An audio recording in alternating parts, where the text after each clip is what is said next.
Your voice, your vote, and Maryland Democratic Senate nominee Angela Alsobrooks is under fire this morning for allegedly improperly taking advantage of tax breaks. A new CNN report claims she used multiple methods which she was not qualified for to save thousands of dollars. Shannon Lilly with our Sinclair sister station in Baltimore joins us now with how Alsobrooks is responding to these claims.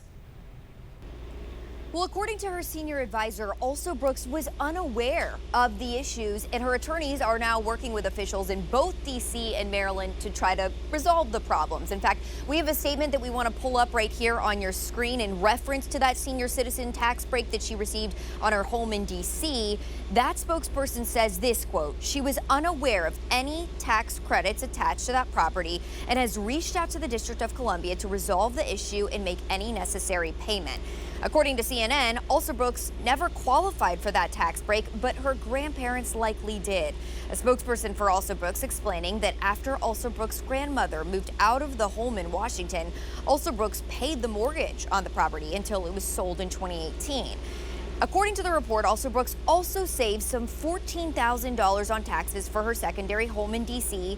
using a tax code meant only for primary residents of D.C. when Alsobrooks' primary residence is in Maryland. This comes amid a tight race for the Maryland U.S. Senate seat. Alsobrooks is taking on former Republican Governor Larry Hogan, and although Maryland is historically a Democratic-leaning state, Hogan maintains high popularity across the state. And remember, this is a crucial race because it could determine which party controls the Senate. This all as we are now just 42 days out from the election, so time is certainly winding down. I'm Shannon Lilly in Baltimore, 7 News.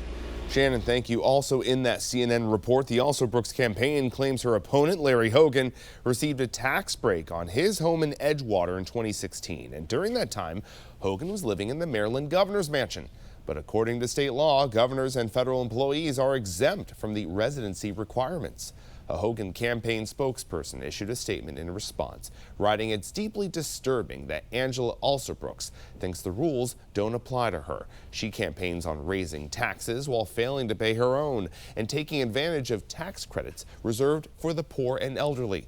She claims to be unaware of tax laws it was her job to enforce. Stay with 7 News for continuing coverage on these allegations. We've got a link to a full report right now at WJLA.com. Just look on the homepage.